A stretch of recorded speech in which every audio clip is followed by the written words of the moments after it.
Hey there, Hill folk, and welcome back to another episode of Appalachian Intelligence. We're extremely grateful that you guys could join us again for another episode, for another week. With you is Justin and Ryan. Lance, y'all know how he is. He's like a ninja. He just comes in and out whenever. So I'm sure when he comes in, he'll make his presence known. But fortunately for y'all, you don't just have to listen to me and Ryan chop it up and banter back and forth today. Today we have a couple really special guests for you Hill folk. Today we actually have a pair of Hill folk historians. These guys are indictors of ancient entities. They're mixing Middle Earth and Middle Appalachia, sound theology with a little bit of sketch, shining the light of Christ on the encroaching darkness. We've got Josh and Richie from the Sword and Staff podcast. Josh, Richie, how are you fellas? Oh man, I am doing great. Richie, how are you today, man? Listen, these intros, we can't live up to this stuff. We heard your episode you done with Ward, and he said the same thing, and I was like, we got to be ready for this. Yeah, man, that is phenomenal. That's the greatest introduction anybody has ever given us. Thank you so much for that. Well, that's kind of what we pride ourselves on here. I said, Ryan, one of the best ways. Justin's really good at it. I said one of the best. Yeah, thanks, Ryan. I appreciate that. I really do appreciate that. One of the best ways that you encourage guests to come on your podcast is do super awesome intros and make them feel really good about themselves. Off the bat. It's that Appalachian hospitality. It is. That's it. Y'all come back now. You hear? That's right. Love it.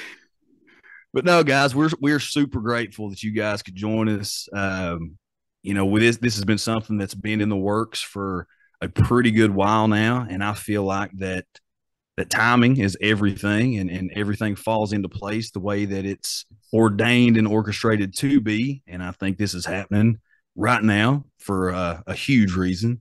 But before we jump in here, why don't you guys tell the Hill folk out there a little bit about yourselves, how you got started into the podcast game, and just what you guys do, what you talk about.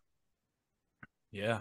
You want to go first, or you want me to go first? Yeah. So my name is Josh Robinson, and I am a pastor. I planted a church here in the coal fields of West Virginia back in 2016, 2017.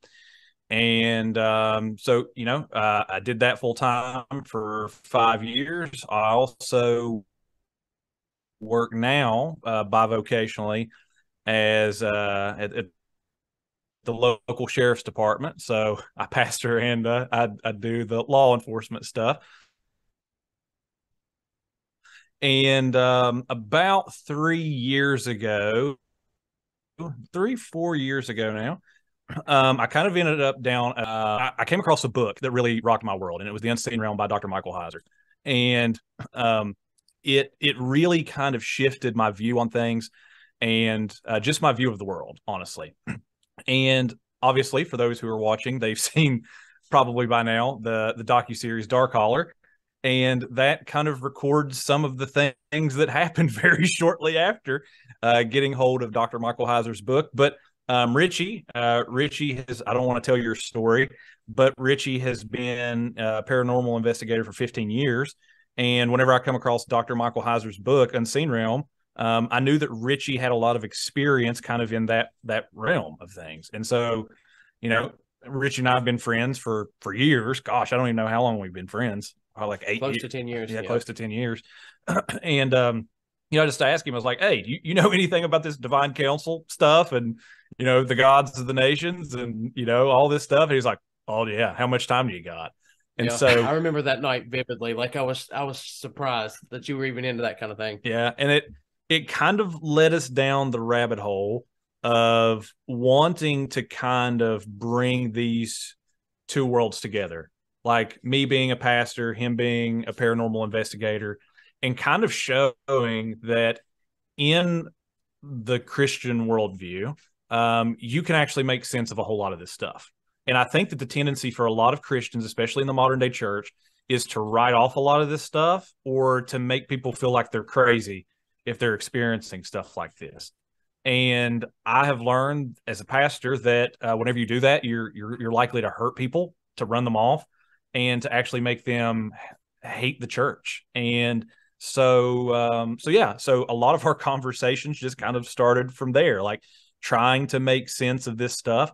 And it's led us down a lot of deep rabbit holes. I mean, talking about, alien abductions to demon possessions to the myths of the ancient Near East and the gods and all of that stuff. So yeah, that's kind of my perspective. Richie, you can feel free to chime in and add whatever you want to that. Yeah, I've been a paranormal researcher and investigator for 15 years, and Josh and I were kind of at odds with each other when this first started. Like we were close to being enemies, if not fully there. Yeah. And we were in a lot of the same group chats, debating back and forth for the longest time. Yeah. And then just one night, we were frenemies. Yeah. And then one night about 3 years ago, he just sends me a message, goes, "What do you know about divine council theology?" And I was like, "Listen, I'm just completely in shock right now." Like he went from, it was such a huge pendulum swing on his viewpoints with things like that. It's pretty crazy. Yeah. And then being a pastor, one of the responsibilities I have is like, I can't just make stuff up as a pastor. Like, you can't do that. So, it sent me really back to the Bible and really back to the history of the church to see what they had to say about a lot of stuff. And as I did that, I found out that it was there. It's always been there.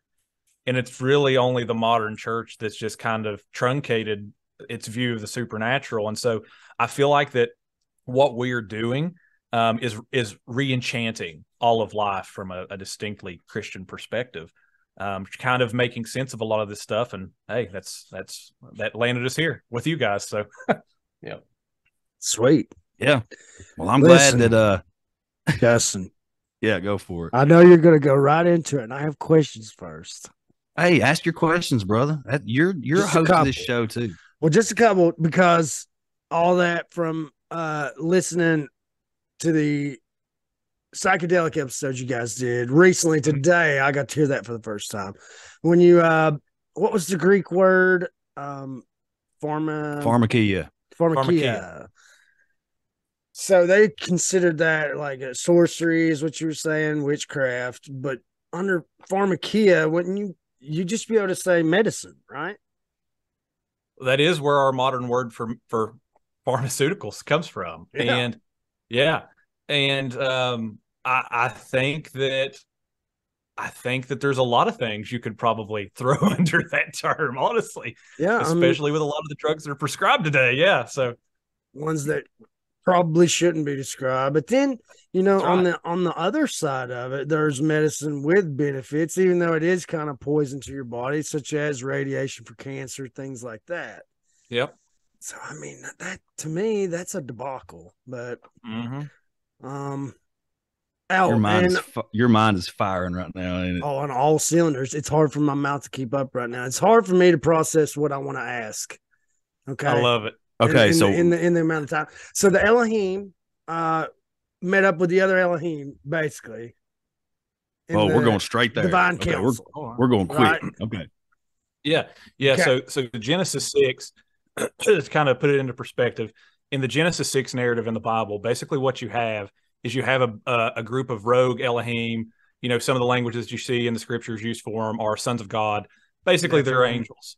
Yep, that's right.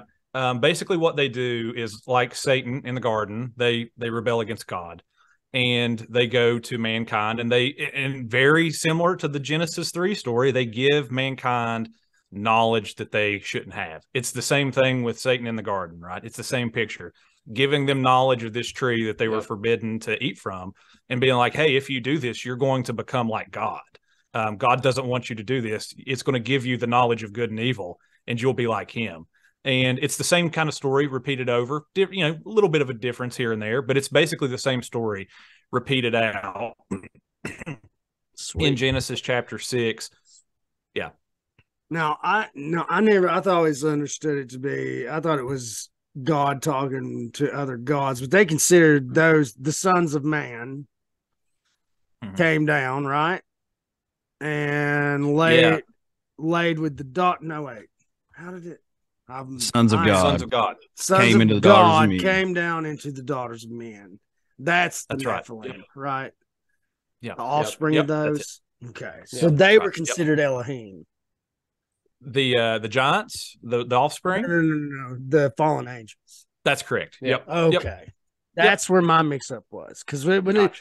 it was like Elohim came to these other Elohim, I'd be like, I'm Elohim too. Who are you? I'll just do what I want. How about that? But I was thinking Odin, all these other guys, like, and then Jesus was just like, hey, your time's up. One God now. I'm like, what? But I mean, why else would the Bible have in the 10 Commandments, thou shalt put no other gods before me, if there were no other gods? Yeah. No, Well, there were. That's a great question. Yeah. Yeah. That's right. There were. Yeah.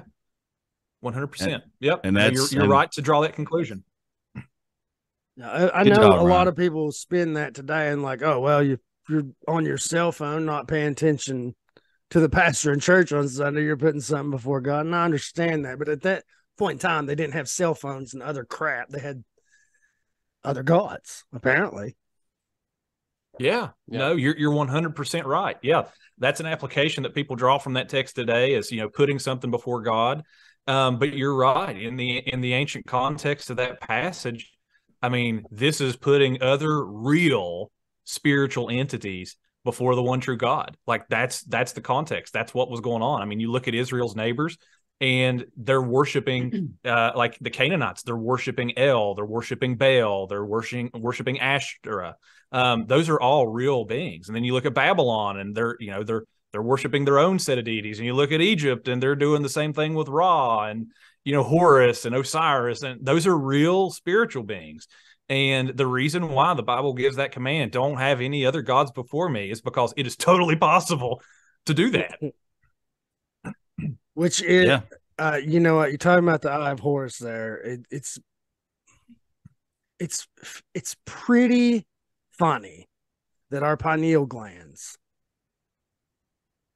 are identical to the Eye of Horus. Do you not agree? You mean the shape, like the way they The look? shape of the Eye of Horus. I've seen that. Yeah, the and shape. then Yeah. look at a picture of your pineal gland. It's Yeah. nuts. How did the Yep. Egyptians know about? Like, which brings me to my next point. Mushrooms run everything.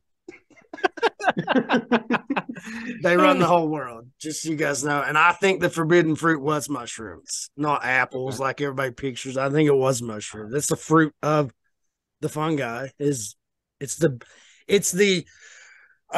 male and female appendages of mycelium, which is the actual fungus, but the budding fruit, I think, is mushrooms. I think that was the magic key. Interesting take. Well, I mean, just like what was what's the theory I love, Justin? I can't think of it right now. Stoned ape theory. Stoned ape theory. You ever heard of that? Oh boy. Oh yeah, I've heard of it. Yeah. I mean, come on, how fast we developed. Yeah, it's called a creator. It's called a creator. But anyway, I know my mind's firing on all cylinders right now. I can't tell. Yeah. I can't tell a bit. Like I can't tell a bit. This is like the fastest 21 questions in the history of the world. I'm sorry, Hey, Justin. we're here for it. That's what we're here That's for. what we're here I for. told you earlier, I was like, Josh seems like a guy I can ask questions to. Did I not say that? And I told you, ask him. He is the guy. Well, that's what I'm doing. Why you keep bringing it up? I don't get Hey, it. that's what I'm here for, man. That's what I do for a living, literally. I told you guys, he's getting grouchy. He's getting grouchy. I laughed as I said that. Ryan, I'm playing. Okay. I'm playing. We're going to move on. Are you ready to move on? I'm going to mute myself. Do you have any more questions right now? Proceed. Okay. So now that all those questions are out of the way and we jumped into a whole lot of different things really, really, really quickly, trying to bring this thing back around. So we talked to an associate of your guys and the man behind Dark Holler, the docuseries. Hopefully a lot of the Hill folk out there have checked out Dark Holler to this point because it's an absolutely wonderful docuseries. Josh here you'll recognize as the pastor behind all the happenings throughout that show and everything going on. And we're talking about Ward Heine. We love Ward. I know you guys love Ward. Great dude.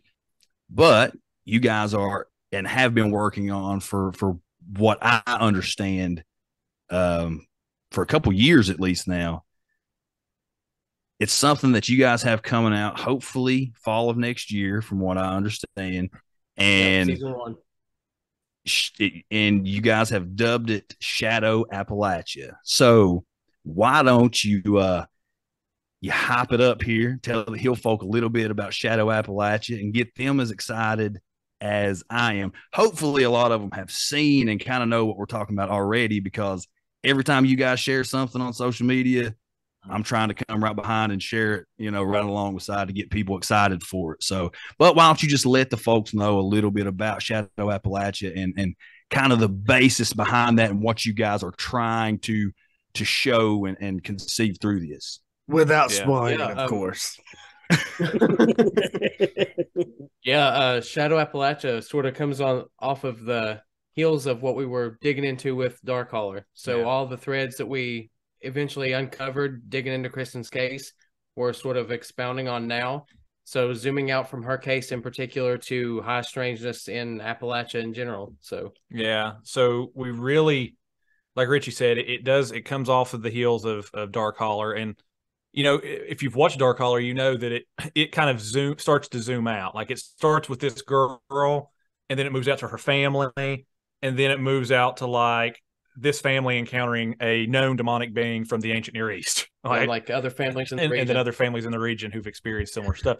So basically what we're doing is we're continuing to kind of follow that trail and to kind of make sense of all of the high strangeness in Appalachia. And so kind of a play on, Appalachia with the name Shadow Appalachia. This place, there's a lot of people who live in this area who knows that there is a lot of odd, strange, dark things that happen here. And so we're kind of trying to make some sense of that. Like some of the things that people have grown up with knowing about here. There's a lot more truth to these stories than they thought that there was. And you can actually make sense of those things with kind of the perspective that we're putting out there. So that's kind of what we're doing. We have been working on it for quite a while. I was going to say, especially with the episode 5 of Darkholler, you really begin to see that zooming out into the region. Yeah, the seeds are kind of laid in episode 5 of Darkholler. Yep. It starts here at the kitchen table where we're at right now, and and that's where we're at with it. And so I think that we've almost got episode 1 of it already finished. I think Wood said that we had a pretty good episode 1 already. First season, let me say this as well. So the first season, we're really drilling into Logan County, West Virginia. And that wasn't always the case. That wasn't the first season. We were going to feature various concentrated places of high strangeness. So Logan, Point Pleasant, Flatwoods, all these locations in one season.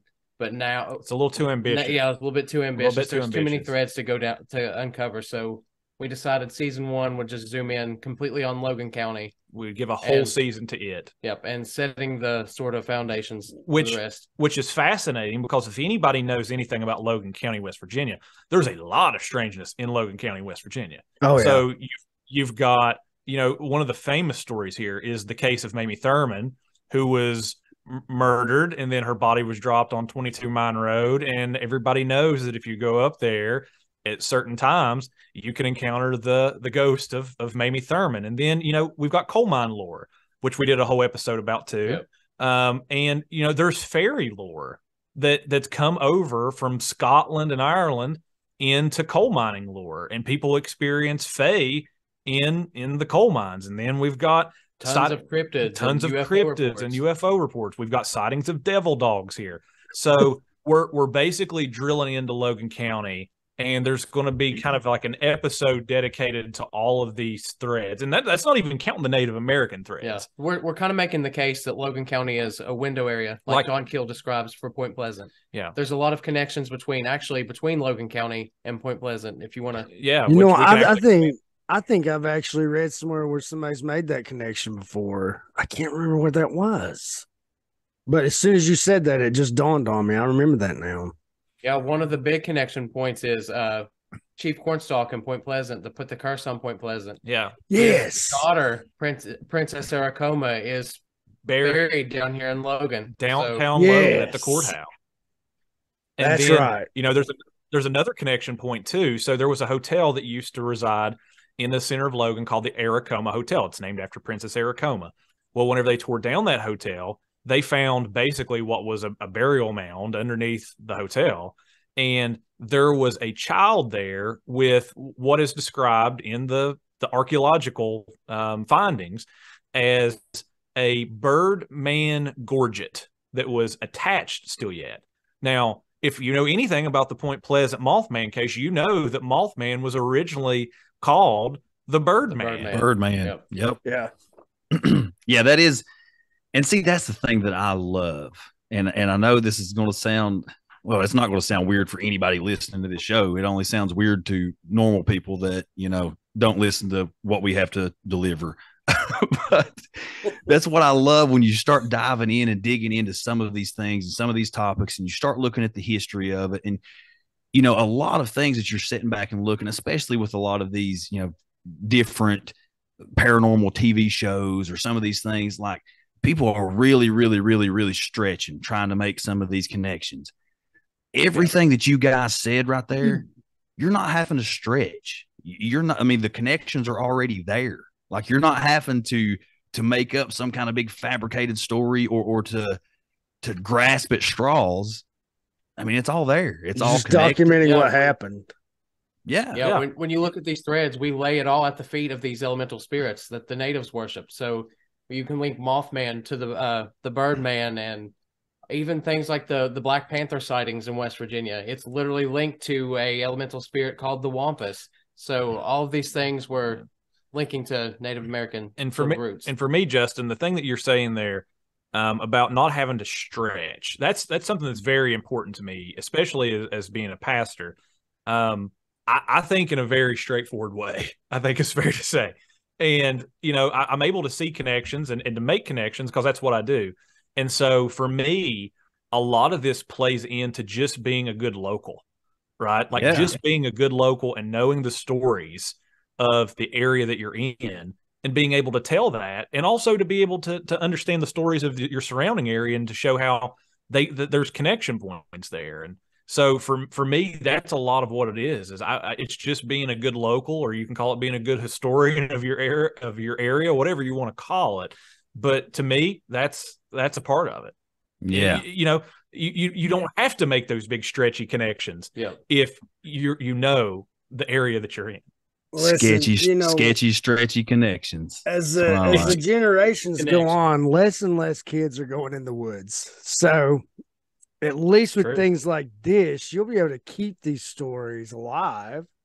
You know, whether you know, if Mothman's real or not, who cares? You're going to keep that story going. You know, I don't think that story's going to go anywhere. They got a statue of the guy in Mount Pleasant, so I think he's safe. Yeah. But you know, like the part of, I had completely forgotten about Chief Cornstalk cursing Mount Pleasant and his daughter Aracoma and going all the way into Logan County. I remembered that connection when you said it, but see, that's important parts of those stories. And talking about going into the woods, I mean, these guys and what they're doing. Steve and Kyle say don't go in the woods. Well, that is funny. Steve and Kyle from Hollow Sky, you know, they live in Illinois, and we'll be telling stories on here and talking to those dudes about certain things. They're like, man, y'all got to stay out of the woods. Y'all don't go into the woods. I said, guys, that's where our houses are. We literally live in the woods. Yeah. We can't escape the woods. That's what we do. We have to leave the woods to go anywhere. That's exactly what I was about to say. We're literally sitting at the foot of a mountain, now, up a hollow in the woods right now. So it's just can't escape it. Yeah, same. But no, talking about going into the woods, we here with our little crew, our little ragtag crew of dudes, we've recently found something. Well, I won't say found. We've rediscovered something. Kind of in the same way that you guys have recently rediscovered something that has huge ties to I think anyway, to a lot of the things that you guys are talking about here. And And this stuff that I'm bringing up, I don't know how much of this and how much you're willing to share on it. If at any time you don't want to share a whole lot, just go like this. We'll stop. Can't do it. But you guys recently found something on a little excursion around your area. Would you like to talk about that a little bit? Yeah. Well, that's out there in the public, so we can talk about that. We rediscovered a lost serpent mound in Logan County, West Virginia, and that's so cool. Yeah, and so that just goes to the point that he said that nobody goes in the woods anymore. I mean, the entire community had no idea that this thing was still back there. Like, it was local lore that the coal mines destroyed it at one point, so they just forgot about it. So we went back there, and sure enough, it was still there. It was still there. And the process of finding that started about a half a year ago now or so. Yep. There was a picture of it that got put on from the local newspaper from like the 70s, got shared out. And it was a local historian who shared it out. And I asked him if he knew anything about it. And come to find out, he didn't know a ton about it. He's just a local historian. He's trying to preserve these stories, kind of like what we're doing here, but he's doing it in a different way than we are. And so we were immediatly stunned by this discovery that there was a serpent mound in Logan County, because as people know, there's not a ton of those on this continent. Like, there's not a lot of them. No. There's the big one that everybody knows about in Adams County, Ohio, but so we're like, we've got to see if this thing still exists. And so we started the process. We've got some very crafty guys in our church, some big time hunters who use hardcore hunting software. They can see who owns property lines. They can see, zoom in on maps and look at structures and all that kind of stuff. And one of those guys found the general area that we knew it to be in, and he felt like that he was confident that he located it. Well, come to find out, it was on the backside of a mountain that's literally in the backyard of one of our other church members. And the guy was like, "Oh, I know that mountain very well. I know it like the back of my hand. I ride the trails up there all the time." So it was kind of a two-part process. Like, one guy kind of put points out to look at, and the other guy kind of did some scouting and got as close as he possibly could without actually finding it, being like, "I'm pretty confident it's in this area." So we set out one day, us and a crew of guys, and with Ward Heine, and we rediscovered it. We literally walked up on it, and it was epic. It was mind-blowing, because the area that we were standing in, according to the archaeological findings done by a guy named Gary Wilkins back in 1979, in the journal article that he wrote for the Tennessee Archaeological, I can't remember if it was the Tennessee Archaeological Journal or for the Tennessee Archaeological Society. I've got it here in my files. I'd have to go back and look. But basically, he said that it dated back to at least 500 BC. So this is before Christ, 500 years, okay? And the thing was, this even predates the natives. So this is something that goes even beyond. Well, yeah, it for sure predates Princess Aracoma. Yeah. Princess Aracoma lived in the area in around the era of the Protestant Reformation, which is 1500, 1600, 1700s, in that era. And so this is significantly older than what's called the prehistoric village in downtown Logan that was there. So I mean, it was mind blowing. We walked up on it, and we were just taken aback by it, and just knowing that we were standing in an area that was there before Christ. And not only that, but it was an area that was dedicated to the worship of a principality. It was definitely something else. We spent like a few weeks and a couple months looking at satellite images and going off of rumors and newspaper articles and reports. And before we knew it, we tracked it down to what was the search area? Like about a mile, maybe about a mile. Once we got back there. And by the time we realized where we were at, we were literally standing on it. Like, we walked out on the spine of this serpent mound. That's so awesome, man. That's so awesome. Yeah. And it's crazy how much, or how similar it is to our experience with these cliff rock carvings, these petroglyphs that we came across literally in our hometown. And this just happened, I mean, out of nowhere. You know, A guy we work with knew about it this whole time. That's how it always is. It's always That's how some. it always is. It's yeah. some random guy who always knows it, Yeah. but it's not a big deal. Yeah, and then when Yeah. Justin brought it up, he was like, "Oh yeah, that's been up there forever." Like, you idiot. Well, I mean, we do a even- podcast. like even before that though, you know, he didn't start talking about that until we brought it up that this other guy. So try to make it as short a story as possible here. I was camping at the, don't shake your head around. I can make it short. Okay. So I was camping at our local campground. And there was a couple, a man and a wife who, you know, are good friends of mine and actually, you know, big time fans of the show. They came by and it was when I was still in the process of wanting to do this little mini documentary about the Russell Fork River. So I'm talking to him about that and, you know, about all this history that I'm coming across and all of these conflicts between the natives and the settlers and all this different stuff. And he said, Pleasant. yeah, he said, so have you seen the rock carvings that overlook the town? I said, what? He said, yeah, there's rock carvings right up above such and such that overlook the town. Have you seen those? I said, no, I've never even heard of that. You know, I've lived here my entire life, never heard of it. And he was like, well, yeah, I've got pictures. So he pulls up pictures on his phone and shows me these things. And my mind was just blown from the get-go, blown. I said, dude, how did you come across these? He said, well, it's leased, you know, hunting property, private property, but, you know, I've got permission to hunt on there.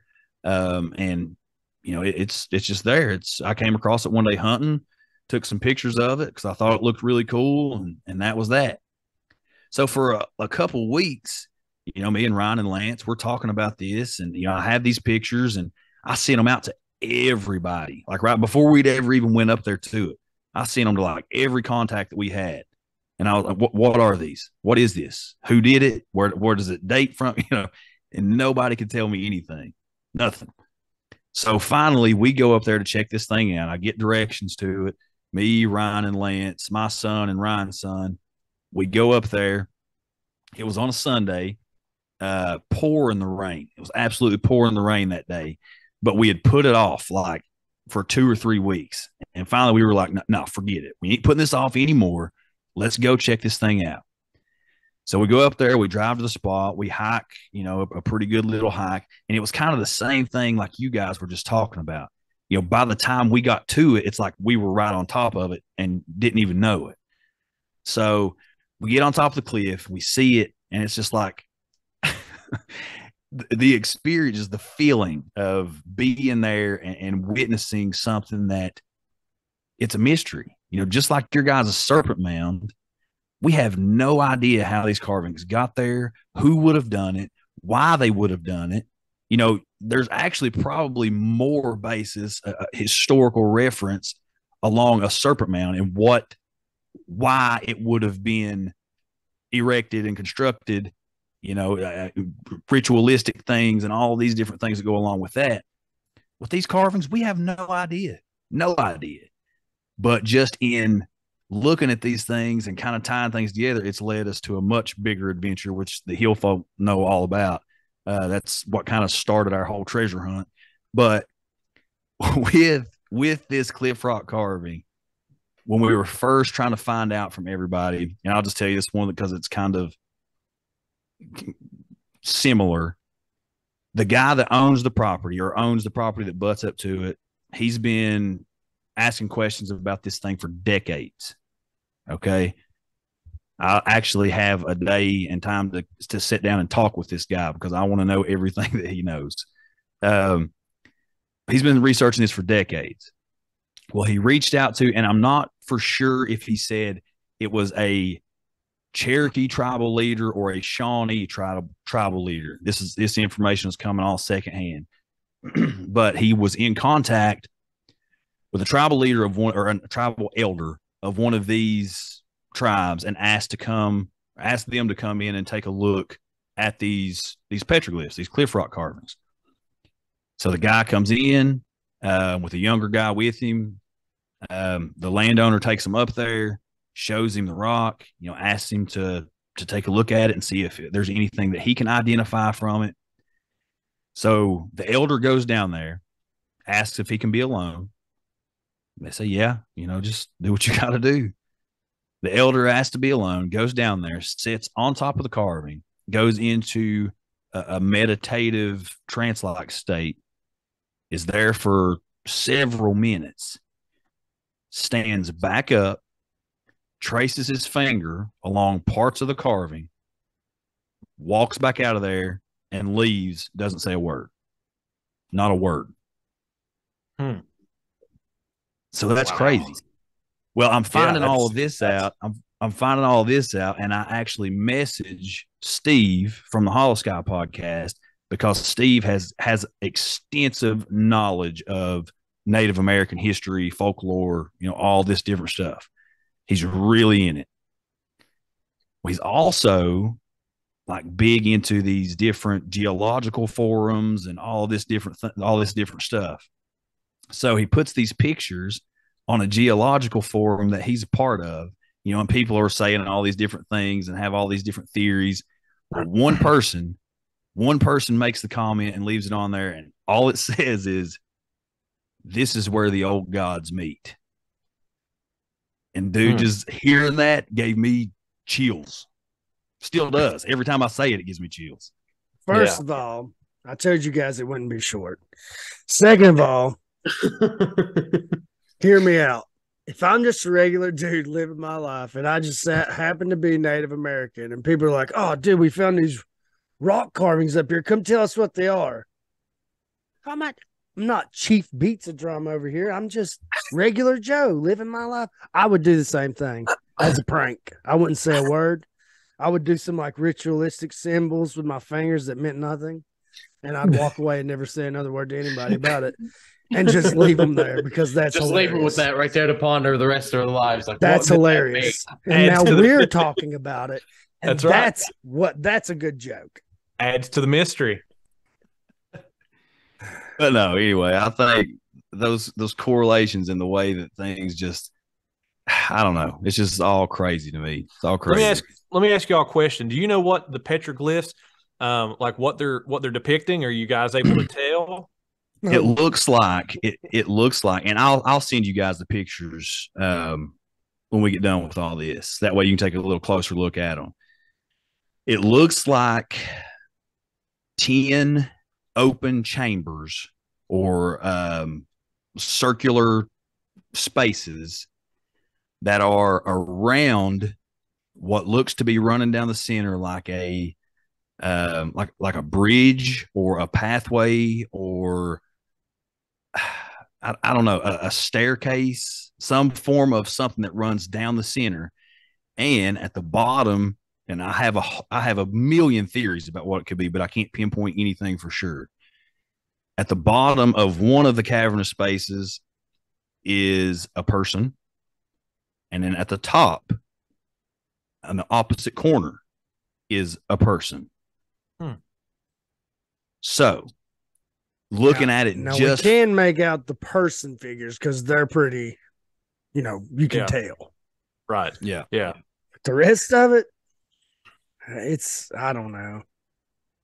There's circles. Wild. It looks like a bridge, maybe, but maybe it's not a bridge. Maybe it's a ladder. Maybe it's tunnels. Yeah, it would be interesting if it was a ladder, especially if you got a person at the bottom and a person at the top. It's kind of like ascending higher. You know what I mean? Like this message of ascending. Yeah. Well, and I thought that it may even represent, like the underworld or the transition through life, with a person on top. I was gonna say, like the various realms and then transitioning and bridging those realms. Yeah. Yeah. I would love to see them for sure. Yeah, we definitely love to see well, I'll definitely send you the pictures. But what we are doing extensive research into and getting ready to put boots on the ground with right now, and this whole Swift Silver Mine thing, throughout all of John Swift's journals, he talks about having an upper mine and a lower mine. One of the notations that we have from extremely reliable sources talks about a natural staircase that was there at one time. So looking at this thing, it looks way, way, way older than anything John Swift would have done in 1789. But I also feel like John Swift had to find this silver mine somehow himself as well.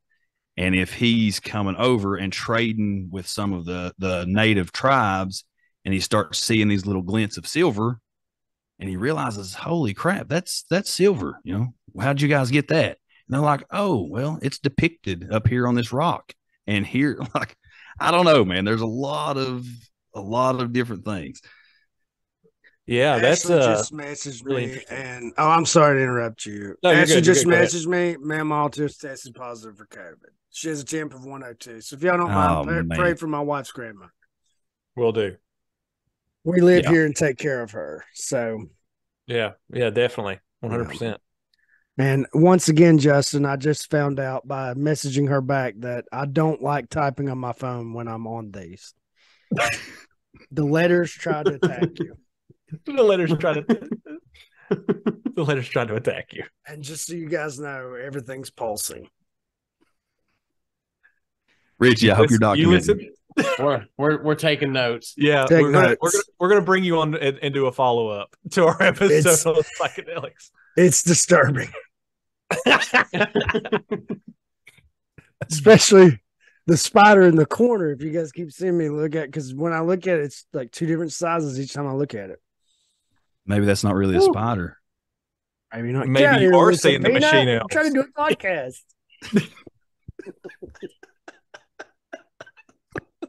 Get out of here, devil.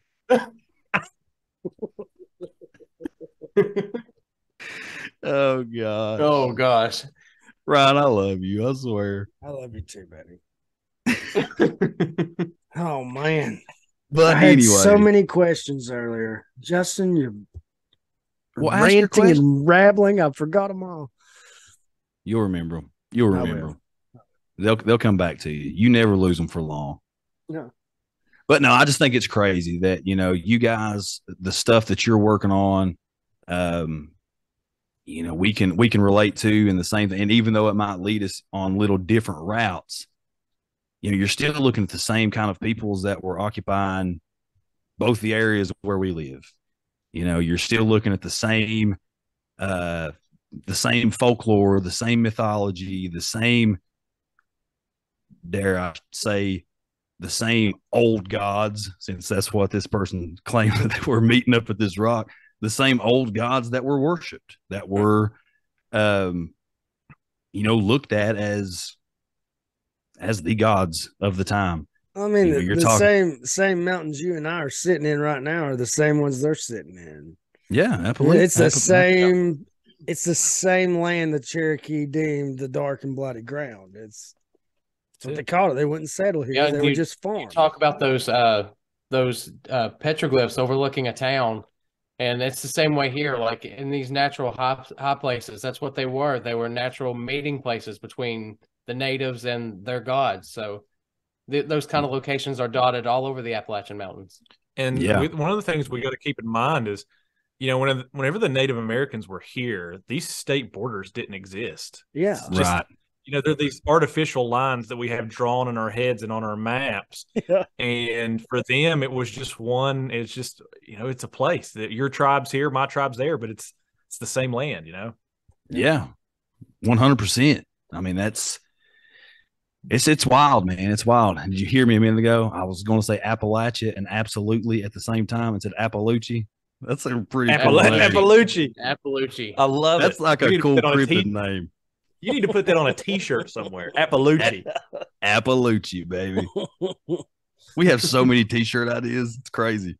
Yeah, you got to add that one to the stack. Oh man, it's just it's really wild. You know, some of the things that we're coming across, and like I told you guys earlier, you know, I don't remember if we were recording yet or not. It's been great conversation off of recording and on recording, but you know, when you start researching some of these things, you start digging into some of these things. Sometimes there's an old saying, if you stare into the abyss long enough, eventually the abyss will stare The back. abyss, they're back. Yeah, Yeah, I that's told you, right. Justin. It was always looking. Yeah. Yeah. True. Yeah. So, for me, when I go down a rabbit hole, I go hard, like really hard. I have several, past paranormal experiences. All the hill folk know it for sure. Well, these guys don't know, Ryan. I can tell them.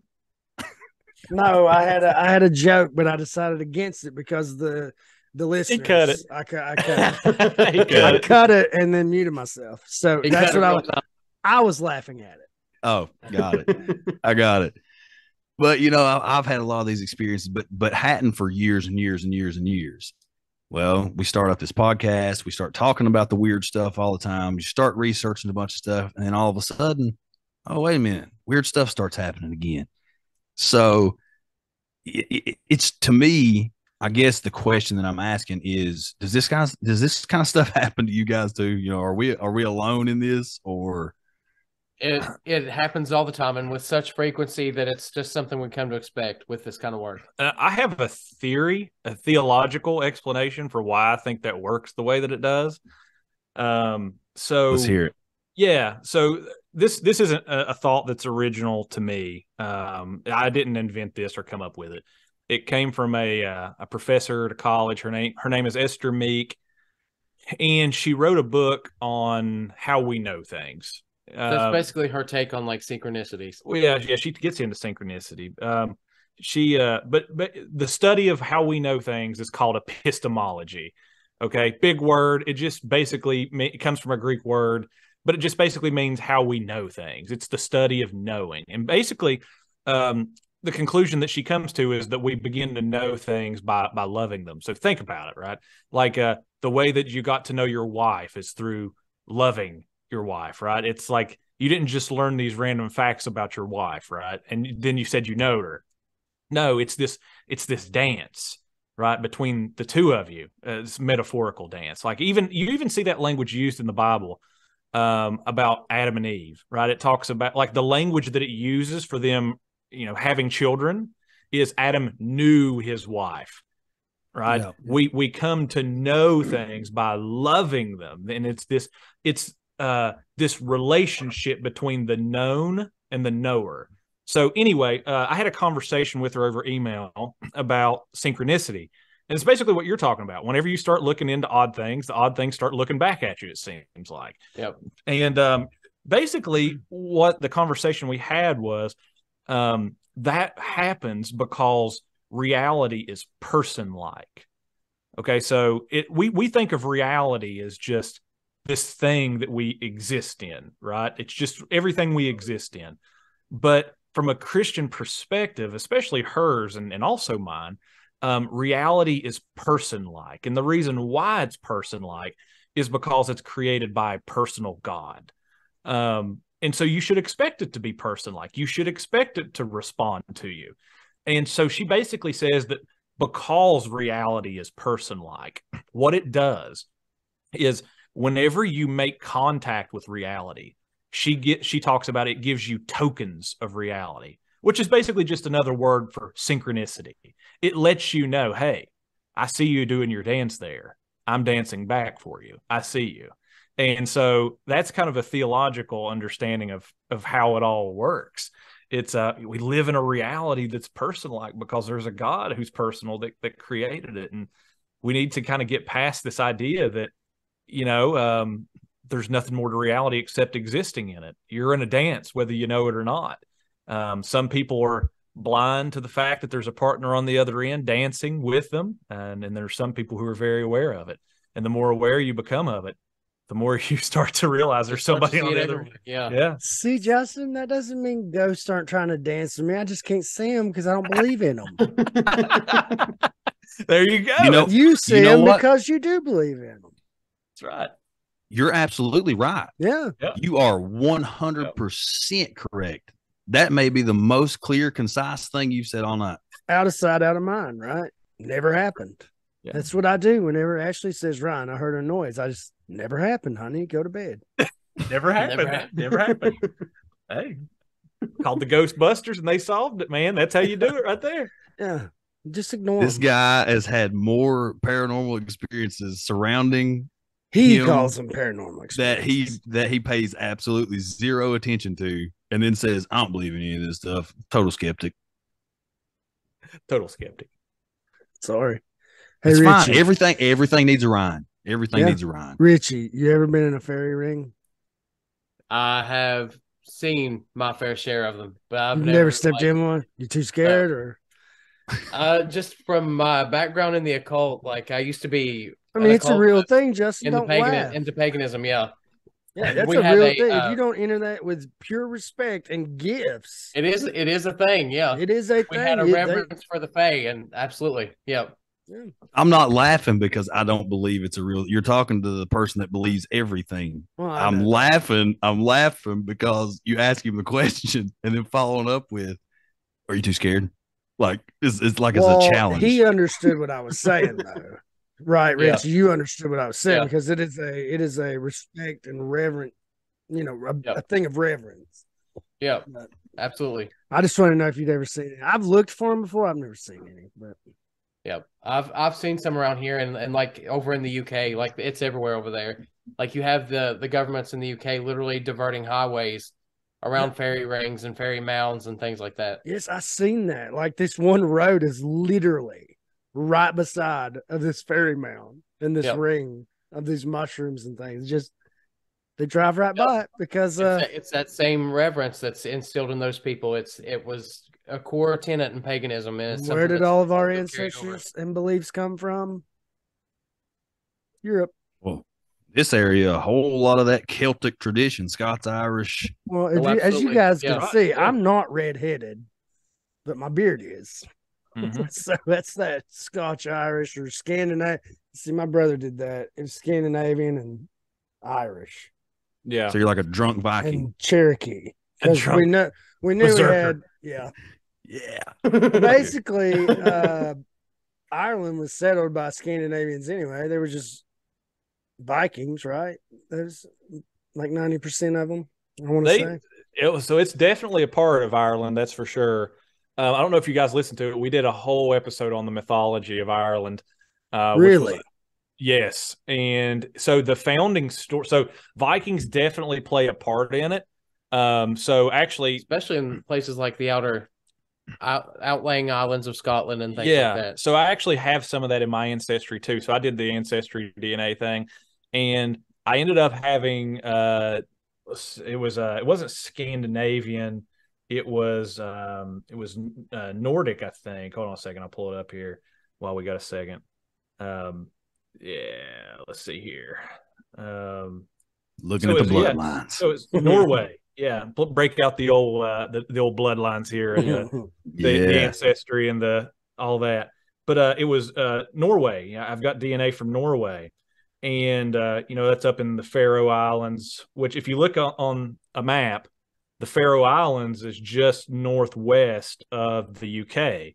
And so what happened is they came down, and they were actually called the Norse Gaels, is what they were called whenever they come in. And so Yep. that's actually how you end up. So I have a lot of European blood, obviously. A lot of Scottish, Irish, English, that kind of stuff. But I have a lot of the Norse too. And the way that happened is they came down, into Scotland, into that area, and you end up with what's called the Norse Gaels. But actually, my last name, Robinson, it's in Scotland and it's in those places, but it's actually from Norway. So the way that their names worked was we did an episode on Norse mythology too. The way that they would name them is you would get the first name of your father, and then you would get the name, the word son or daughter at the end of it. So I've descended from some man named Robin and his sons. And so I looked it up. So it's Robin's son. So it means the son of Robin. So if you look out there, there's also Robin's daughters as well. And it's spelled Dottir. So apparently there was he had daughters too, and they were called Robin's daughters. And so that's how I ended up with the name that I had. But the myth though, for Ireland is their founding myth is they say that there were was it seven? It was seven foundings, seven invasions of Ireland in the layer. I can't remember. It's the Book of Invasions. But the very first founding of Ireland, they attribute to the granddaughter of Noah. So they said that, I can tell. So they actually said that the very first person to found that was Noah's granddaughter. So she went there to escape the flood, and her husband Fintan, and her father, and there were 50 women. And so basically the way that the story goes is whenever the flood finally comes, they're wiped out, all except for Fintan, who turns into a salmon and just goes into the flood and survives it as one does. As one does. Totally believable. That's what I would have done. That's the easiest way to survive a flood. Just turn into a fish. Problem solved. Just makes sense. Problem solved. Now I can breathe underwater. What else you got? Yeah, that's right. You're never going to drown me now. So, but yeah. So after that, interestingly enough, and this can kind of connect back into some of the stuff we were talking about at the beginning. Later on, there's this group that also is present there called the Fomorians, and they're this group of water spirits, but they're giant malevolent water spirits, which obviously has a lot of parallel to the Genesis 6 story with the Nephilim, who are wiped out by what? A flood.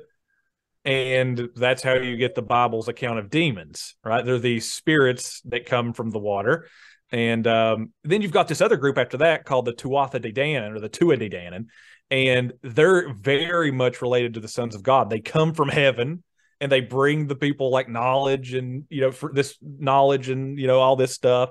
And it's just fascinating. Alchemy, magic. If I had crazy hair and I could be that Greek guy on Ancient Aliens, I'd say aliens right now. As soon as you said they came from the sky and there you go. That's my take on what they are. What does that tell you guys? They came up.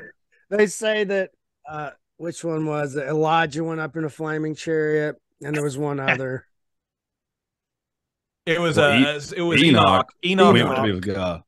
Yeah. Well, they called those flying saucers too on Ancient Aliens. I'm like, my God, man. Well, that's the thing. With Ancient Aliens, they're on the right track. They're just looking at it from the wrong perspective. They really are. Stop. Well, they're just looking at it from the wrong perspective. Yeah. Who is the guy? Oh, I got to go back. Tuatha Waka Waka. What they base their entire belief off of. The Anunnaki. I mean, Eric von Daniken? The guy who claimed he could read. It's von Daniken. Yeah. The one who said he could. What was it? What did they have to transcribe? What language is that? Enochian. Yeah, he's the one who. So there were two scientists who dedicated 40-something years of their life to transcribing this language, and then all of a sudden, this Yahoo comes along. He's like, "No, this is what it says." Yeah. What? Well, I think it was, and they got a whole TV show. Yeah. Well, I mean, if you look at it, it's flying saucers or flaming chariots. It's all the same thing. Like it's just a mask. A mask. It's a matter of time period and perception. Absolutely. Yeah. Well, look at all of these, civilization creation stories, whether it be, certain nations or peoples or groups or whatever. All of these, they all have the same stories. The creation stories are all extremely similar. Almost every single one of them, you have a flood story. I mean, in so many of them, you have a Messiah salvation kind of story that gets involved in there somewhere. I mean, you see all of these different things, and it's like, we have the basis for this. we have the original source where all of this come from. Yeah. So, I mean, again, there's so many people that I feel like look at this and are on the right track. They're just taking the wrong angle and looking at it from the wrong perspective. Yeah, it's all a matter of time and perception. I mean, you have the ancient people who expected their gods to come out of flaming chariots. Now, where do people today in modernity expect some higher force to step out of? Now they're stepping out of a flying saucer. So that's what you get manifested today. And I think that's the thing that you were talking about there, Justin. about us having the story that sets us right. I think that you're really right about that. And I think that's an important point. One of the ways that we see that, one of the things we see that sets apart the biblical story from the other stories is that it was preserved, right? Yeah. That it was preserved. And that not only do we have like one or two copies of the Bible, but we have lots, like more than any other book in history. And a lot of these stories, like if you look at the Epic of Gilgamesh, which is a Babylonian, flood account from their perspective, or if you look at some of the other stories, we don't have, like I've got a copy of Gilgamesh in there. I've got a copy of the Dead Sea Scrolls sitting over there on the other table. The thing about a lot of these stories is we don't actually have all of them, and they're not preserved. Like, for example, if you're reading through Gilgamesh, you'll be reading it, and it'll be like line. It'll say something like line missing, or fragment missing, or something like that. And that's one thing that really sets the Bible apart from a lot of these things is it actually was preserved. We actually do have it. And as a Christian and as a pastor, my take on that is the reason why is because obviously there's a God preserving things out there, and it was his will that particular story in its entirety would be the one that was preserved. Doesn't mean that there's not truth in those other ones. I think that all of the cultures of the world attest to there being a global flood. Yeah, I was going to say there's a shared sort of spiritual worldview that goes out to the nations, and you see it with the whole trope and idea of watchers or beings from the heavens bringing down knowledge. That's something that's found in every culture around the world. Even the flood myth, the flood story is found in every cultures that had no contact with each other. So, yeah. Obviously it's true. Like, how do all these people in the world who never met one another, never had any contact with one another, how do they have the same spiritual worldview? How do they have a shared mythology on different continents? Obviously, these stories are a shared cultural memory of events that really happened, and people were recording it from their perspective.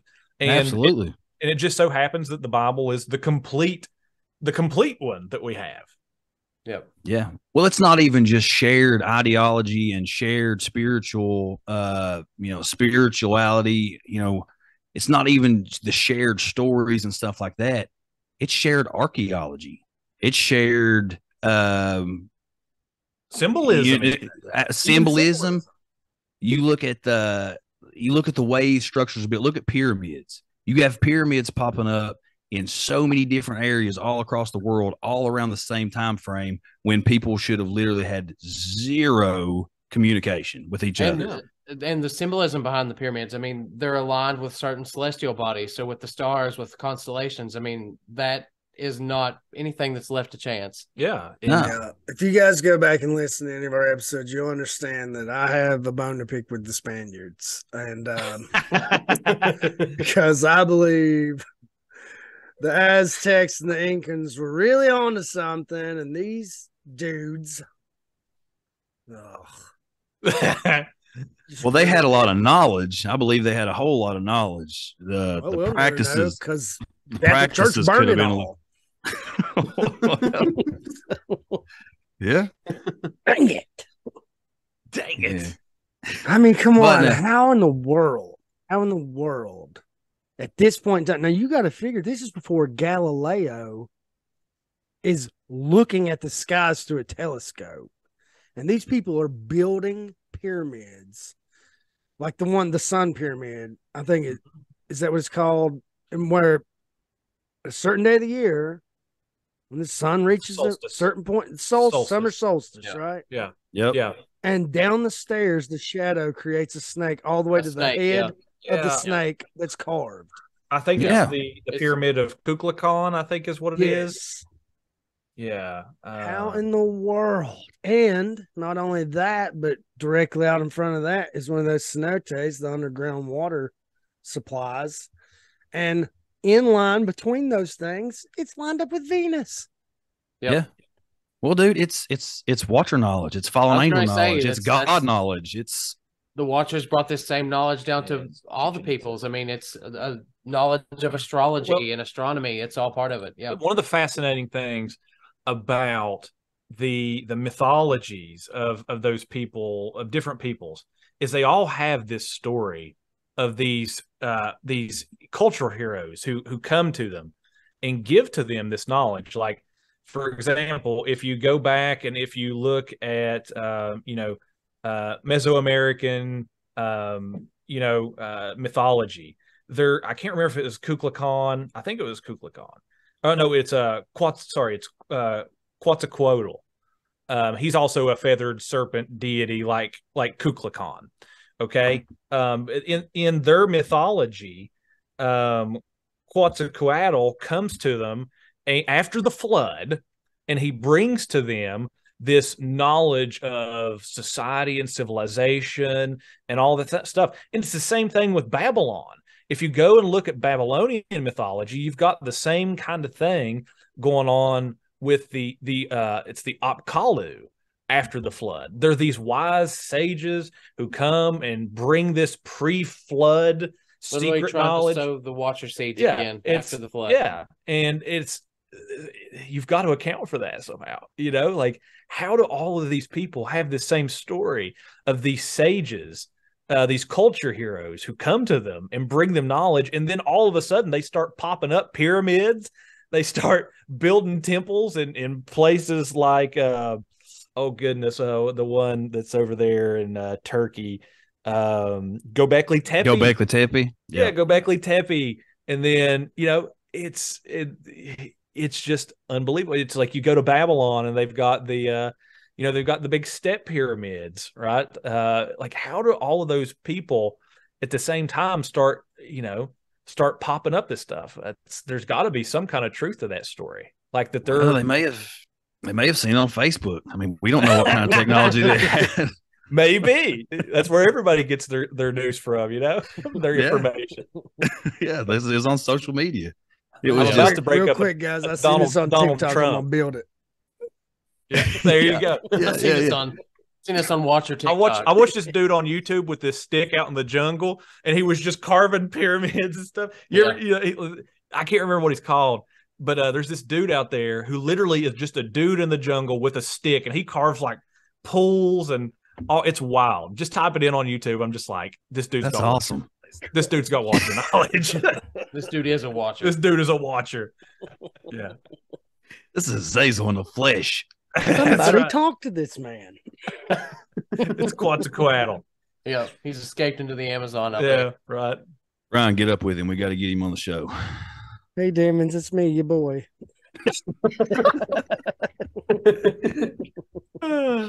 That's a joke.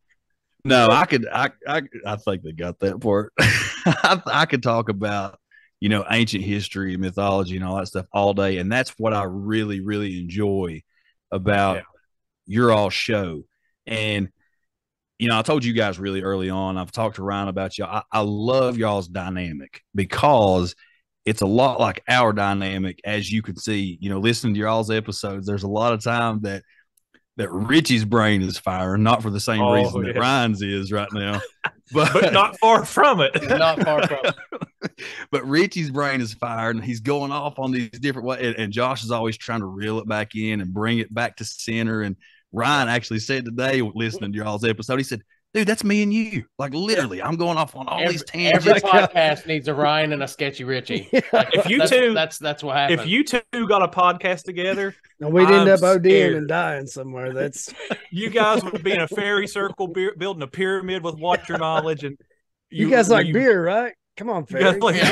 We're coming to you live from the fairy circle right now. Yeah. Most disrespectful thing we could do. And if me and Josh had a podcast, it would be the most boring, historical, just information. Boom, boom, boom, boom, boom, boom, boom, boom, boom. Maybe a joke like once an episode. Maybe it'd be a real dry dad joke. Real dry. Hey, here's a joke I can use on all our listeners. You guys know, and we got this from a listener, so I'm using it. Okay. You guys know they just found insects on the moon, right? Really? Yeah, they're calling them lunatics. Oh, I bet Richie appreciates that one. Dad joke I've ever heard in my Called life. lunatics. The lunatics. My favorite dad joke, Richie, is do you know where virgin wool comes from? Tell me. Ugly sheep. Ugly sheep. Great. Our listeners are going to love this episode. Yeah. Well, that's the thing, dude. I think when you get a few Appalachian boys together and you start talking about weird Appalachia, and then it leads to weird US, and then it leads to weird North America, then it leads to weird world, and then you Listen, just keep you don't live in the weirdest place in North America, and you're not weird yourself. I mean, that's just how exactly, exactly. And listen, But no, I being think honest with you guys, I was raised Pentecostal. Not Pentecostal, I was raised Pentecostal. My wife's family's a no regular Baptist. I've been to no regular Baptist. I even thought about joining that church one time. I went back to my roots, and then just some bad situations, and here I am now, just questioning everything. But so I do have knowledge of the Bible. I can't remember it most of the time, but when I want to ask a question, because that's how my stupid mind works. But you know, it's Ryan, crazy. You know, we can all relate to the same thing being from this area. They call it the Bible Belt for a reason. Yeah. There's times, I won't lie to you guys, that I'm just like, oh my God. You know, like, come on, we can't be this ridiculous. Like right now, I have a specific family member that has a operable brain tumor that says God is speaking to them and saying, just now they're going to die. They're going to die from it. Yeah. But God's speaking to them and just saying everything's going to be okay. And I'm like, you know, maybe that's not God. Maybe that could be a pride thing, or I don't know. But why would God tell you, no, you don't need medicine? It's fine. Yeah. Yeah. I mean, it's difficult to know, you know, like it's difficult to know what to do in that kind of situation. I would say this, you know, you can listen to that and you can question that and you can be skeptical of it. And, you know, and even as a pastor, I do similar things with people whenever they tell me they're hearing from God. You know? I'm like, oh, you did, you know, No. but What's it's his the voice same. sound like? Yeah. Right. Did it sound like your voice inside your head? Because that Right. could have been just you. Right. And it could have been bad pizza, you know, Yeah. but, you know, but at the same time, I also do kind of take some comfort in knowing that we do live in a reality that is personal, because there is a personal God, you know, Yes. and that if he does want to speak to somebody, he absolutely can. And so, you know, I just try to always be discerning with those things. You know, But there's what I mean? major abuses with that. People. There are. Yeah, there are. But Yes. yeah, I think that's how I would approach it, you know, is like, you know, like it's okay This to particular family member is the Yeah. type that you can't teach them anything, because yeah, they already know it. They'll come at you, they'll preach to you, they'll preach to the pastor or whatever, you know, right. Yeah. that kind of thing. And it's been that way my whole life. They're crazy. But I mean, they are. That's just how it is. Even when I was in church at my most in depth in church, I was like, they're crazy. Okay, and that's just how I felt about it. But like, that's what's aggravating, you know. well, Yeah. I think you do have. I mean, I think people can take anything, and I don't know this family member, but I think that everybody can take anything, you know, take that something and radicalize it to the point that it's at an absolute extreme that, you know, it's just totally next level. You know, I feel like people can do that with anything. You can do that with a hobby. You can do that with an idol. You can do that with whatever. And some people, you know, they just I'm never ever going to question anybody's personal relationship with Jesus Christ ever. I'm not going to do that. But you do have people that take the religion side of it and totally radicalize it. Now, am I ever going to, I'm kind of like Josh on this one. Am I ever going to sit down and tell this person you absolutely did not hear from God? No, I'm not. Well, Because I think God I'm can not speak trying to in say a that. 1,000 different ways. But it's one of those things that I feel like we have doctors and surgeons and life saving opportunities and things put in place here that was ordained by God and laid out to be able to help humankind. So if You must be watcher knowledge, and God doesn't want her to get the surgery. All doctors are watchers. There you go. I said Yeah. her. I didn't I mean to name a gender, but there it is. Anyhow, Oh my god. and as Oh, far goodness. as far as the questioning, Ryan, I'll say this, okay? As far as the questioning, I've never read anywhere in the Bible where God says, "Thou shalt not question me." yeah, I've never heard anything If about I no don't, questions either. if But it I just don't seems like a question Him, stigma. You know, if I don't question, how do I draw closer? exactly. How do you learn? Just like How do Josh you said, learn anything if you can't ask a question? yeah, just like Josh said earlier, how do you get to know your wife? You share information, you ask Exactly. questions, you do all these things. Is Am our I relation wrong in say in the Bible, like even if someone speaks in tongues, there should be another person to interpret, right? Right. Yeah. Okay. Yeah. That's what I was thinking. Yeah. Paul says that in Corinthians. Yeah. Yeah. So there, and even and there's something with what was it with something being confirmed 3 times? I don't know. Anywho, Yeah. those kinds of things, I'm like, it's just aggravating. I'm gonna watch them die because they're so radical.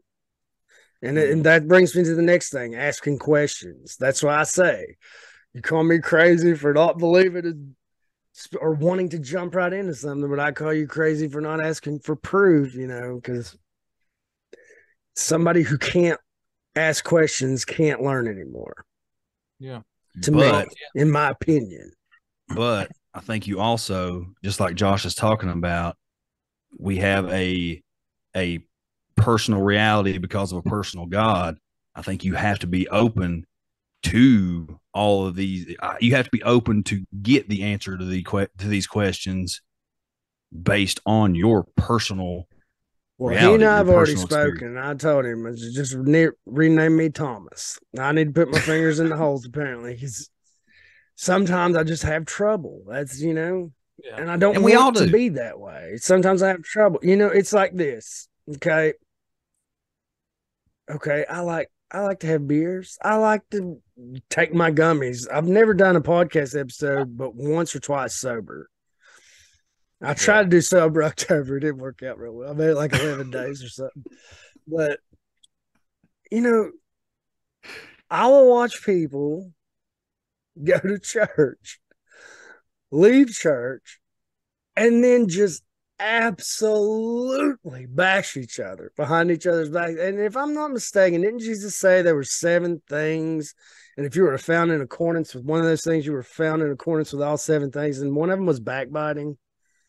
Yeah. There's a couple things there. Yeah. I mean, he talks about that, whenever you're guilty of, he talks about like lust, for example, and he talks about anger, right? Like whenever you're guilty of lust, you've already committed adultery in your heart. And whenever you're angry with your brother, you've already murdered him in your heart. Like, so you're, it's, this comparison between them. And, I have trouble with that stuff too.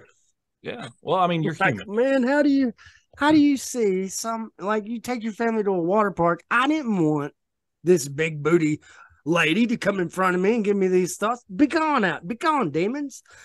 But is it too late? Listen, man, it's never too late. And well, I mean, have you already sinned because of that? I mean, yeah, I mean, like one of the things that we see, is that we want to try to rope in our passions. You know what I mean? Like not let them get the best of this, because the reality is if you give in to those things, then they can eventually lead to bigger things on down the road. Just think about it this way, right? Think about hunger, right? Think about what happens whenever you live a diet on fast food, right? You start craving that, right? That's a passion. It's a hunger. It's passion. And the more that you start to crave that, and the more that you give into that, there's consequences because of that, right? You gain weight. Not only do you gain weight, but it also leads to health problems and those kinds of things. It's kind of the same thing, but at a micro level with those passions. But I also want to say this because you mentioned yourself as being like Thomas in some ways.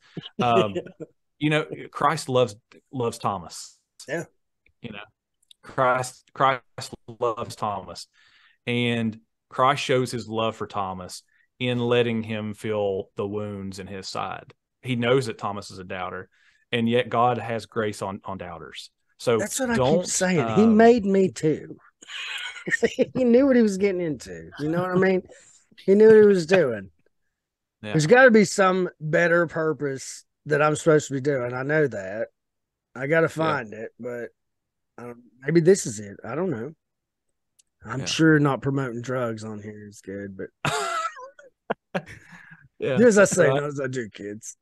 One of the things that I have found is, and I've seen this in my own life, and I've seen it in the life of others, usually God really loves to use the people who have been through dark things or has been through just crazy things in their life, because guess what, man, there's a lot of people out there who are secretly struggling with the same things that you're struggling with. Well, not just that, but I believe that forever that it takes somebody like me to reach somebody like me. I can't like somebody like me.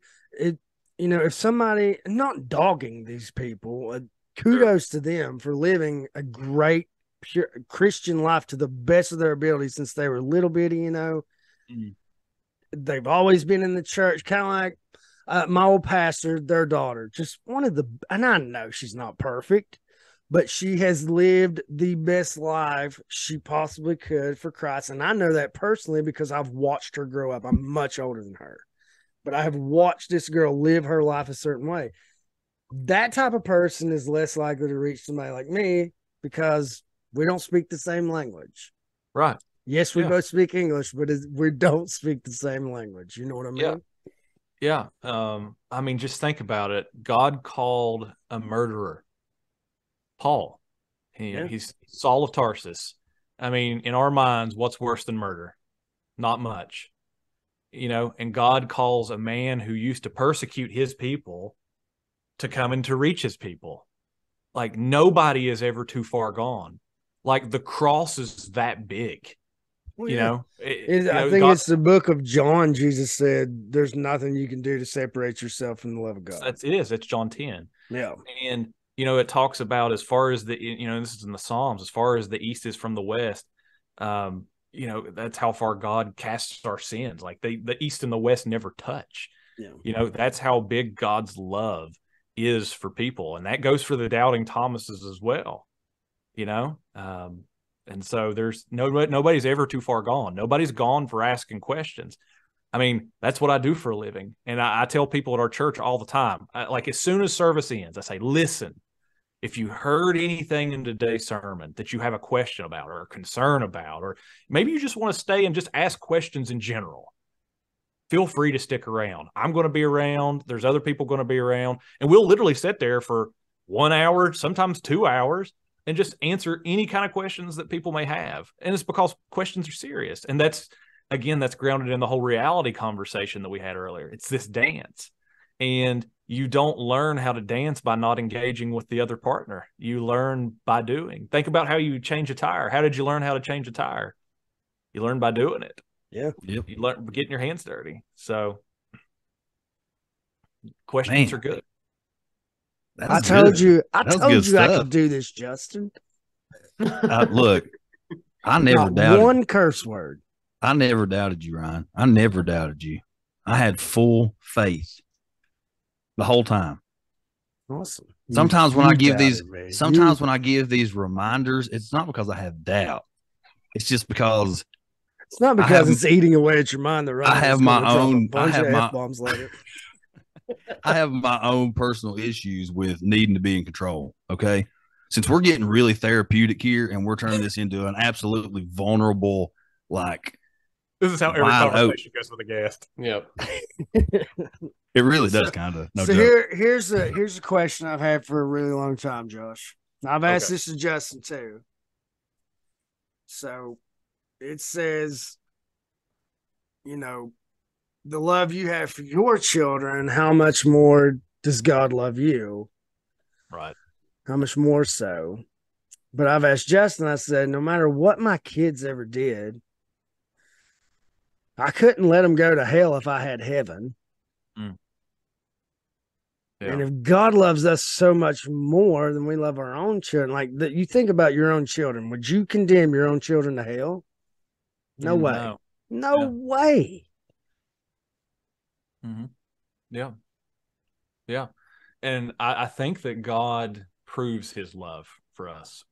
And this is, Paul in Romans, God shows that he loves us by doing this, by sending Christ to die for us, right? He dies on the cross for our sins. That's where he got us. That's where he got us. Yeah. He sent Jesus to die first. He said, you think I won't let my own son die? Yes, I will. So you better be good. That's where he got. I've never thought of that, Josh. I don't think it was like a hey, gotcha. I don't think this is he's how just trying cruel to I get could us. be. That's just how it processed in my mind just then. I'm not being sacrilegious. That's how things process in my mind. But yeah, I've never thought about that. It bridges the gap, right? So I mean, think about it. Like there's this gap between us and God, and it's been there since Adam and Eve, right? I mean, literally, God sends Adam and Eve out of the garden. There's not just a spiritual gap, there's a literal geographical space gap, and God bridges the gap by sending Christ, and he takes our sins upon himself, and he gives us his righteousness whenever we believe in him, when we believe in his death, burial, and resurrection. So God has provided a way that we don't go to hell, and it's not by our good works. Like it's not by us living a better life. It's looking to Christ who did that on our behalf. I'm trying to figure out how that it has eluded my mind for so long. It just came in so crystal clear. Jesus Christ was his own son, perfect, the only perfect person to ever walk the earth. Yeah. And he allowed him to go to the cross and die for our sins. So because of love. Because of love. So we wouldn't have to go to hell. That's right. Yeah. I mean, you're basically boiling down the essence of the gospel right there. I mean, that's it. God, and that offers to everybody, like everybody. All right, guys, I'm going to ask it. Dinosaurs. Dinosaurs. You mean the dragons? I was expecting something a little bit more sketchier, so I'm proud of it. Dinosaurs. We can roll with the dinosaurs. I think they existed. I don't know. Well, that we know they existed. That's what I mean. Where's the debate here? We don't know that they existed, Ryan. They have never found. They have never found a full dinosaur There's skeleton. A full Allosaurus skeleton. Okay, maybe like one out of the millions it only of dinosaurs takes that walk the face of this earth. They have if found you found one. a Bigfoot body, guess what? Bigfoot exists. Bigfoot exists anyway. I don't need to find a body. I'm saying if you found a Bigfoot body, it only takes one, and there's a full Allosaurus skeleton in a private collector. He bought it, but he made it open to the public. Dinosaurs, what modern day archaeologists and scientists and all these people that have placed together and decided to turn into this thing, called dinosaurs. It was actually just a product of all these mythological creatures that you hear about. It's their bones. It's the bones of giants. It's the bones of Nephilim. It's the bones of dragons and Hydra and chimeras. Telling me the sons of daughter gave birth to dragons. Maybe. Well, you ever watch Game of Thrones? There was a mother dragons. There actually is a line of that in some of the ancient Near Eastern literature in the scriptures. So basically the way, and I'm not saying that this is on par with scripture, that you can take this. I was going to say, wait a minute. Yeah, it's like you can't take this to the bank, I guess is what I'm saying here. But there is a tradition in that worldview that can make some sense of this. So what you have is the Nephilim, like it talks about this in Enoch. They go in, they not only did they, they devour humans and that kind of thing. And they were like these bloodthirsty, malevolent beings, but it talks about they started to go into the animals and to defile them. And so that, if you've ever heard of the idea of a chimera, like this cross. Oh yeah. Yeah. Oh yeah. Yeah. That's kind of where the thought comes from, of where these kind of beings come from, is also linked in the Genesis 6 narrative as well, in the kind of Enochian literature. So there is a place for that. Now, when you say defiling animals, yeah. are you talking Oh, about, here we go. Here we go. Yes. Sex Yeah, magic. there it is. there it is, sex magic. Yeah. Like There it is. straight Kentucky, the sheep are running scared. That's I noticed you didn't say West Virginia right then. That's pretty good. it's Well, true. I've about decided, Justin, that if the eastern side of our state don't start acting right, we ought to divide a line and just join West Virginia. Oh, I'm down. I was born in West Virginia. I'm down. I'm always a West Virginian My at daughter heart. was born in West Virginia. One of my daughters. See, we're Right. all West Virginians at heart. Bring it Now, on. Bring it Let's on just home. say Bring it on home. she's the most spirited of my That's children. right. I don't know if there's a coincidence or not, but she's just like me. I can't blame it on West Virginia. It's me. Yeah. But yeah, there's absolutely a place for that, I think. And so the questions you ask about the defiling part, so it uses that terminology in Enoch prior to them talking about defiling the animals. It also talks about them going into human women and defiling them as well. And so obviously that's linked to the Genesis 6 narrative, with them going into the daughters of men and Yeah, producing offspring. What are the product of that defiling the women? It's the Nephilim. It's so the what's the Nephilim, product yeah. of them The defiling the animals? Nephilim, Yep. the Nephilim going in and defiling the animals. Oh, Ja- so the offspring That's right. Yeah. did Yeah. the defiling of the animals. Okay. That's right. And it's this giant chimeric like creatures. Yeah. Well, you got to figure back then they didn't bathe a lot. It probably all smelled the same. But as far as BO, Oh, Wasn't there, gosh. so No. you can imagine. No. I can only imagine. Imagine. It's like watching Game of Thrones. I'm like, my God, take a bath. Just watch them do nasty things. And you're like, oh, imagine the smells. Guys, But- this is a regular episode of Appalachian Intelligence here. I mean, it's I'm Sword, sorry. and Staff, all over the place. Sword and Staff community is gonna love this one. Yeah. I hope so. I hope I haven't offended anyone. I apologize to Sword and Staff community if I have. That was a pretty racy joke. I wouldn't tell it in church. I can tell you that. So I apologize if There you go. And Hill folk, this has been extremely tame for most of you guys. Yeah. So you guys are like, what's happening to Ryan? I think you got saved. You got a mystical experience this I'm episode. coming to Virginia and we're gonna baptize you. So that's right. I know what happened last time you baptized somebody, Josh. You ain't getting in the river with me, buddy. in the river with me, buddy. Weird things happen whenever I step in the river. Full on exorcism in the river out there. You gotta watch him. There'll be a whole new docuseries with Ryan right in the middle of it. Yeah. That's what I wanted to say earlier when he's talking about he read the book by Michael Heiser and then some things came out. I was like, yeah, demons. Demons happen, people. Don't read that book. He found demons after he read that book. I could see the whole storyline of the docuseries now. Ryan just sitting there in a room saying, look, I didn't believe in anything really. And then all of a sudden demons just started flying out of me. I started acting like this. I don't know what happened. I didn't want gummies or shrooms anymore ever again. It was weird. Stay away from me, Josh. Oh man, this has been great. This has been a great conversation. I'm sure I don't want to keep you guys all night long. Sometimes we get a little carried away Yeah. and conversations go all over the place. And you know, you can go look at some of our numbers. We got a couple 2 hours plus, but that's just what we enjoy. That's what we enjoy here. Dude, We love- that's us too. The majority of our episodes push 2 hours a Yeah. lot of the time. Yeah, I mean, we have don't- to look at each other like we got to cut this off, or Yeah. nobody's going to listen to this. Yeah. Nobody's going to listen to us rant for like 3 hours. Yeah. But they well, will. you know, But they will. absolutely they will. Absolutely, they will, because people are, I don't want to say starving for. I don't want to make it sound like a there's a populace out there that absolutely needs what I'm doing. But people are super interested in hearing truth.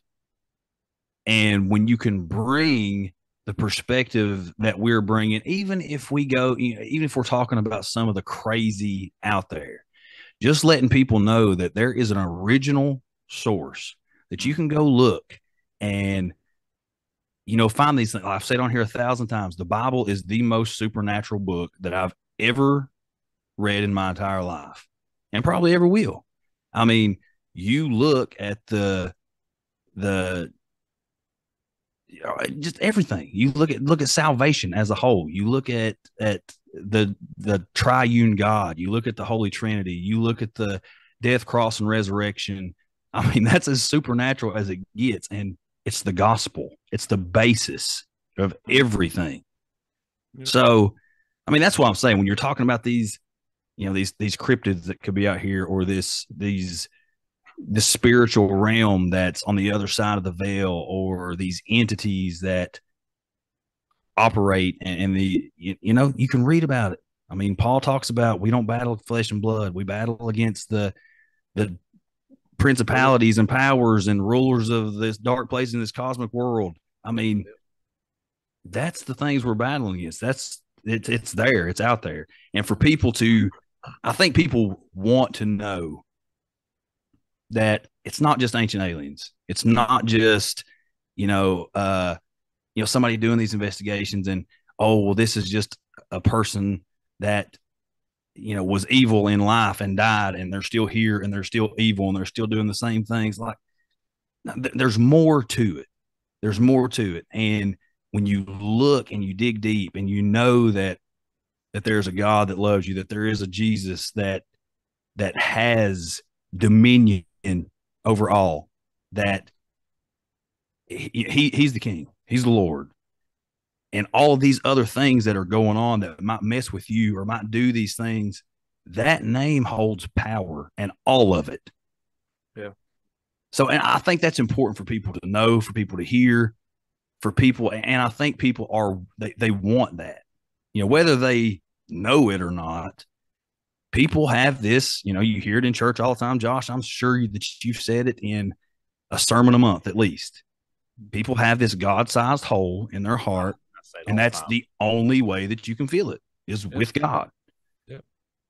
So, I mean, it's just, I don't know. I think what we're doing is, apart from the conversation, apart from the jokes and the laugh, the good time, which we do love to have. I mean, this has been a great conversation. I've had a blast. Yep. Yep. I think it's important for people to know and to hear, no matter how wild and crazy it may get on here, that Christ is in control. Christ has dominion over all these principalities that have controlled this and done this and been worshiped at this time. They're all squashed under the foot of Jesus. That's right. Yep. I think it's important what you guys are doing with Shadow Appalachia to show that from that perspective. I think it's important what you guys are doing with your podcast to make people aware of that. And again, your guys' audience is probably a lot different than our audience. But when you combine, when you build this tribe like we're doing, and you're putting all these different perspectives out there with one singular centered truth, that's just, I don't know, it's awesome to me. It's awesome. Yep. Well, I agree. And probably a good place to bring this, to land this plane. And I just affirm everything that you said there, especially the message that Christ is King and that he is Lord. And ultimately, I mean, that's my hope for everything that we're producing here, that they can come away with a comprehensive understanding of what it means that Jesus is King, and what that means for the world that you live in, and what that means for the powers of darkness that are out there. Paul says in Colossians, 2:14 through 15, that Christ, through being pierced for our transgressions and all of that stuff, that he also disarmed the rulers and the principalities, and that he put them to open shame, triumphing over them in him. And so, no matter how dark the world gets, no matter how dark things may get in your own life, there is a king of light that you can look to and order your life according to. And like you said, his name has power, so much so that the early church in the first century, whenever they were writing, actually said that during that time, the old gods, just so happened to stop talking. And the reason why is that's the world after Christ. Now, obviously, we're kind of entering into a resurgence of paganism out there in the world. And, the old gods are starting to come back and they're starting to talk again. But the reality is this, Christ is king and he is Lord. That's what it means that he is Lord. And whenever that message is proclaimed, that message has power. And in the same way that he has put his enemies under his feet in the past, he will and can continue to do the same thing in the present and into the future as well, until earth becomes a reflection of heaven. So, yeah, man, I'm clipping that. That's the soundbite. That's the soundbite right there. there you go. No, I love it, guys. I appreciate it big time. Appreciate you guys being on here. We're really, really looking forward to what you guys are working on. I had a blast, guys. Honestly, we did too. We did too. Yeah. Thank I you so had much. a blast. Good. Well, and we're going to have to do this again sometime. Oh, absolutely. This was, Oh yeah, I feel there like needs there to be was- follow up. There's more questions. I'm just There's holding more back questions. until we hit stop record. There we go. well, I feel like we really only talked about a portion of what I would really like to talk about. Like I have all these questions and all these things and topics coming into this that I wanted to talk about. And so I think we definitely need to do this more often. And also something that I would like to start doing. Well, I can talk to you guys about that when we get done recording. Yeah. But Same. before we jump off here, Josh, Richie, again, appreciate you guys so much. Let the Hill folk know everywhere they can find you, how they can support you, how they can flock to you, and how they can help you build Sword and Staff in Shadow Appalachia. Yeah, well, thank you so much for that. Thank you so much for having us on. We really do appreciate it. And so you can keep up with Richie and I and the work that we're doing. Probably the best place to follow us is on Instagram. We're probably more active on we are by far more active on there than we are anywhere else. And you can find us at Sword and Staff Order. We're also on Facebook too, www.facebook.com/Sword and Staff Order. We're not as active on Facebook. The algorithm just does not treat us well on Facebook in comparison to Instagram. We're really active on Instagram. Also, we do have an active community on Facebook. We have a group called the Order of the Sword and Staff, and there's a few hundred people or so in there, and there's conversation happening in there. So if you are on Facebook and want to connect, you just type that in. You can find us. You've got a bunch of security questions you have to answer to get in. We don't just let anybody in. I tell people this all the time. If you want in, you've got to answer the questions. There is a gatekeeper, and he will not let you in.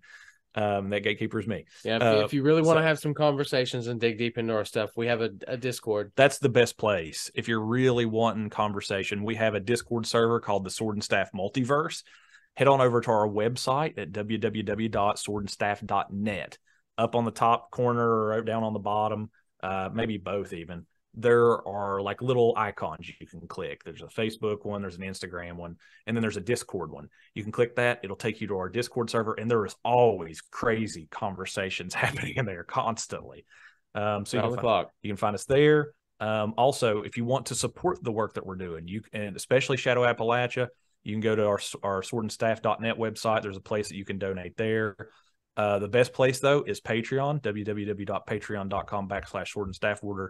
Gosh, we do so much stuff on Patreon. I mean, we just sent out a bunch of swag boxes to our patrons. Usually what we're planning on doing is every so often, we just take that money and we use it as an opportunity to give back. And we just sent out swag boxes with T-shirts in them, copies of the Mothman Prophecies, a bunch of stickers, and we sent them out to our patrons. And we plan on doing that stuff every so often. But yeah, there's different tiers there. Also on occasion we do uncut editions of the Sword and Staff. We'll talk for another 30 minutes or so after it goes off, and it gives patrons some exclusive content. We drop stuff there first as well. if you want to keep up with Shadow Appalachia, there is a YouTube channel, Shadow Appalachia. You can find it. All the content's been shared across different platforms. It's on the Shadow Appalachia channel, Ward Heine's Dark Holler channel. He's posting it on there. And then Tony's the Confessionals channel. Tony Merkel. So we are, as of I think that it's safe to say this, we are releasing this in conjunction with Tony Merkel's Merkel Media. And so you can find it on the Confessionals page as well. The trailer is there as well. And so, yeah, I think that about covers it. I think that's all the places that you can find us if you want to find us. And I think that's it. Yep. Awesome. Heel folk, go check these guys out. What they're doing is super important, and they need your love. They need your support. They need you to flock to them. Flock to them, run to them, drive to them, however you want to take the transportation to get to them. Just do it, okay? Or just go where they just told you to and support them. Same thing with our listeners too. Same thing with Sword and Staff listeners. Go follow these guys too. You can find them on Instagram too. They've got a podcast, all that. You guys can feel free to throw that out there to our community too. That way that they can follow y'all as well. Yeah, we'll link everybody up in the we'll put it in our show release. Yeah, Take for it sure. away, Justin. Any of the Sword and Staff folks out there listening to this, you can follow Appalachian Intelligence anywhere you listen to podcasts. You can subscribe to our YouTube channel at Appalachian Intelligence. You can follow us on all the social medias. Again, we're probably more active on Instagram as well. I think, like Josh said, the algorithms are a little nicer over there. We actually will have a Patreon set up and going in the next few days. We've held off on that as long as we possibly can. We have people asking for it now. So that should be up and going. So you can keep your eye open for that. And if you have crazy, weird stories and would like to share them with us or come on the show and be a guest to tell us your crazy, weird stories, you can send us an email at appalachianintelligence@gmail.com. We'd love to hear them. We'd love to have you guys on. We're all about, as you can see throughout this conversation, we're all about just having great conversation and building the tribe. So y'all come check us out too. There we go. I probably missed a lot, but that's quick and easy. I think you got it all. But again, Josh and Richie, thank you guys so much for coming on. We'll definitely do this again. Ryan, love you, brother. Love you, buddy. Heel Thank folk. you so much for having us, guys. Hey, Absolutely. Thank you for having us as well. Yeah.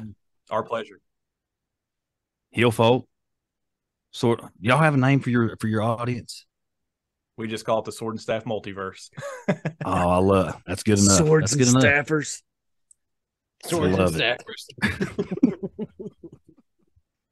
Heel folk. S&S Multiverse. There we go. Until next There you time. Until next time. We'll Love see you, mean it. y'all. We'll see y'all later.